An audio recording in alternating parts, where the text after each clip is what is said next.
This day of eating has 1,300 calories less than this day. Here's how. So kicking off for brekkie, we have a coffee protein smoothie. As you can see, exact same size. Not really sure what happened with this one, but anyways, this one has 250 mils regular milk. This has 250 mils skim milk. 30 grams of whey protein, 30 grams of whey protein, 1 to 2 shots of coffee with ice, 1 to 2 shots of coffee with ice. This one has 100 grams of banana, same as this one. The only difference, 100 grams of medjool dates added to this one. That plus the milk change takes a 650 calorie smoothie and drops it to under 300. Now, there's nothing wrong with whole milk at all. It's actually a great source of protein. There's also nothing wrong with dates. It's a great carb and it's a great fruit. But when you're trying to lose body fat, you need to manage your calories. This is rule number one. If you're eating too many calories, losing body fat becomes impossible. So little tweaks, whole milk for skim milk, no dates, you save more than half the calories and pretty much the same amount of protein. So that's the stuff that's going to actually make a big difference in the long run. And then when you get the body fat off and you start creeping your calories back up, if you're Alex, I just love whole milk, then sweet, you can jump back on whole milk. Or you can still have whole milk and lose body fat, but you'd have to make that fit your calories, where as you can see, 650 calories for that, it's gonna be very hard to fit that in and not get hungry throughout the day. Moving into lunch, we're gonna have one of my favorite meals. Now, this is actually what I'm pretty much eating at the moment. That's because my calories have gone up. This one is what I was eating over the last 3 weeks, where I did a little Christmas shred tidy up, so I dropped 3 kilos in 3 weeks. That was actually one of my go-to meals every single day. So on this side, we have regular mince, regular cheese, and we have rice. So 1 pouch of jasmine rice, and then the same amount of salads.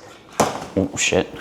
Also topping it with a little bit of burger sauce. Now that meal has 944 calories, like holy shit. And that's not even counting oil. So if you cooked your mince in oil, now you're at 1,000 calorie taco bowl. Whereas this side, as you can see, same amount of food, well, hopefully you can see that on here, but this meal here is around 550 calories and has more protein. So this has 49 grams of protein, that one only has 43. Now instead of jasmine rice, we did 400 grams of sputterlight potato, which is a shitload. So the meal is actually the same size. I would even say this one's more filling because the potatoes have more fiber than the rice. So, and I eat both of these, and I can tell you this one's more filling. Same amount of mince, which is 1/3 the pack, extra lean. If you need more protein, need more calories, you can just up the mince. I would usually go 200, but it's easy to just have 1/3 of the pack. We've gone with 50% less fat cheese, same amount of salads, and then honestly, that tastes bomb as it is. You can eat it like that. I'm just gonna top it with a little bit of Peronaise sauce. So instead of the burger sauce, we swap them for Peronaise as it's slightly lower calories. If you wanna go even lower calories on that, Thai sweet chili light AMs, which we'll chuck it up on screen, looks like this, the goat of low calorie sauces. It's 4 calories for like 20 grams, or salsa. Salsa is insanely good as well, especially on a taco bowl. Salsa doesn't miss. Another common addition to taco bowls is sour cream, which I do have on the fajitas for dinner, but you can go regular sour cream. You could swap for light sour cream if you want to add it, or personally I do it, and a lot of our clients actually just use Greek yogurt, especially if you're already eating. It actually tastes really good because it's got that like tangy taste to it, which tastes unreal when you pair it with that. And if you're having Greek yogurt throughout the day, which we are, just saves you buying an extra ingredient. And a whole tub of sour cream, I only ever get through like a quarter before it goes off, because you don't use much, right? You use like 15-20 grams, so that's a benefit of this. Which moves us into the next meal, snack, pre-workout meal, whatever you want, depending on your goals, calories, macros, food preferences, taste, lots of things. But anyway, this is one of our clients' favorite meals, the Biscoff protein yogurt bowl. These taste absolutely unreal. These have the exact same ingredients. The only difference, 200 grams of regular Greek yogurt, 200 grams of fat-free Greek yogurt. This one's only 303 calories with 33 grams of protein. This one's just over 400 calories with 21 or 23 grams of protein. So you get less calories and more protein. That's the only thing we swap. They both have 15 grams of whey protein mixed into the yogurt to make it taste better, bump up the protein a touch. They both have 150 grams of mixed berries, and they both have 2 crushed up Biscoff biscuits on top, which, by the way, if you haven't tried this meal, try this one. It is elite. It's fucking good, eh? Cameraman Cooks loves this meal too. Moving into dinner, we're doing 3 chicken fajitas. These are bomb. If you saw the Audi video, we made pretty much these, very similar in the Audi video. They're elite. 3 soft tacos or tortillas or fajita things, whatever you want to call it. Chicken tenderloins or chicken breast cooked in like the Mexican taco or fajita seasoning. Got some roasted capsicum and onion on both. Bit of lettuce underneath. The only difference, we cooked this chicken in 1 tablespoon of olive oil, which is not that much at all. If you just throw it in the pan, you're probably going to use more than that. We added a tiny bit, like 20 grams of cheese and also 20 grams of sour cream to that. We didn't add anything else to here. There was also meant to be salsa on both of these meals, but I just forgot to put it on. So is what it is. Now this one does have 5 grams more protein just because of the cheese and the sour cream, but this one's still crazy high. So 50 grams of protein, 45 grams of protein. But this one only has 587 calories for all 3. This one has 860 calories for all 3. So you can see how easy the calories can rack up even if you're eating capsicum, onion, lettuce, lettuce, chicken, lots of nutrients in this meal. The only thing, cook in a bit of oil, add a bit of sour cream, a bit of cheese on top, and it shoots the calories right up from 500, whatever I just said, to 860, which is pretty insane. Now, for the most important meal of the day, you know around here, we never skip dessert. And holy shit, this is so melted now, it's just liquid. It's hot as balls today, but this was a chocolate paddle pop, and now it's just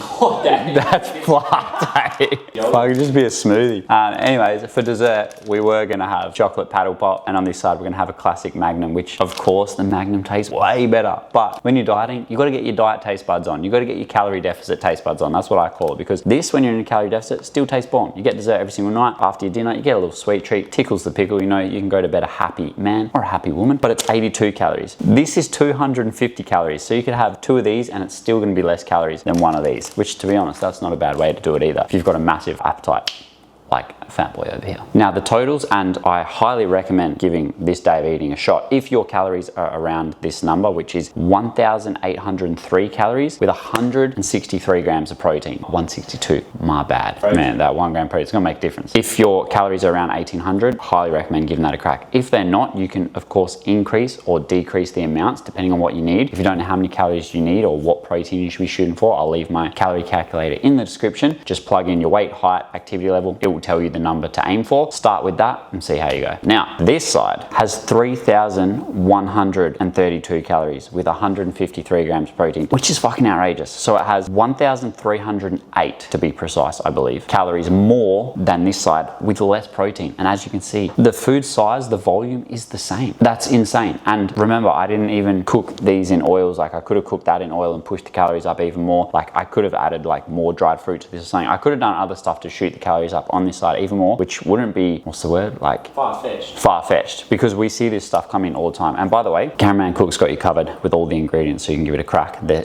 insanely simple to make. I get these ideas from like messages I get, client inquiries and applications, like days of eating and stuff like that. So I'm getting these ideas from actual people. Yeah, or to be honest, my parents, just to put them on blast. Like they're the ones throwing dates in smoothies and yogurt and stuff like that. And it's not because they're silly, they're not, they're very smart. But when it comes to this stuff, they weren't taught, which is totally fine. So that's what we're here for. Hopefully that makes sense. Now, what this actually looks like in real life. So let's say your maintenance calories were 1,800, like 2,300, which is not that high. If you started eating this every single day, so 1,800, you would lose about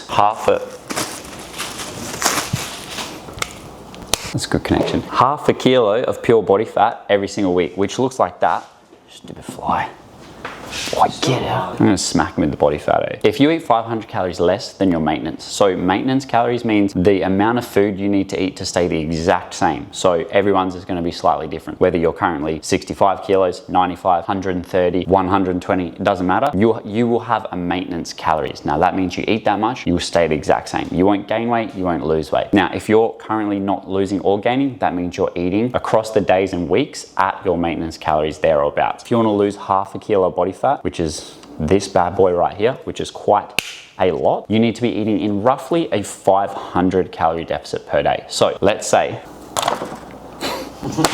your maintenance calories is 2,300. If you started eating this on a daily basis, 1,800, you'll lose about that per week. Now, when it comes to actual scale weight, probably be more than half a kilo, especially at the start, because you're gonna lose water, you're gonna lose some glycogen, which is carbs stored in your muscle, and you're gonna be losing a little bit of food in the stomach if you're used to eating more. So the scale weight will probably come down faster than that in the first few weeks. Now, to lose more than half a kilo body fat per week, which to be honest, that's probably the range I would go for most people. If you have a lot of weight and body fat to lose, say over 15 kilos of body fat or even over 10, at the start, you can definitely go a bit faster. You could lose a kilo of pure body fat per week, and it depends, everyone's slightly different. So what I was trying to explain is, and we don't need to go super technical here, but I do want to explain it so you understand how it works. Now, there's about 7,700 calories around there in 1 kilo of body fat. So across the week, that's about 1,000-ish calories a day, right? So if you want to lose half a kilo body fat, it's around 500 calories less per day. That's what gives you that half kilo body fat loss per week target. Now, it's never going to be perfect because we're humans. We move differently on different days. Some days you're going to be more more calories than others. So you don't need to like overthink it, but this just gives you rough ballpark. So to lose a kilo of body fat, you're gonna need to be in about 1,000 calorie deficit per day. This to this is 1,300, so that's way overshooting. So when I said you can lose a kilo per week without eating less, I actually undershot it. Like if you went from that to that, you'd lose more. Hopefully that makes sense. And don't overthink it. It doesn't have to be super specific. If you're like, well, I'm not eating 3,100 calories at the moment, then sweet.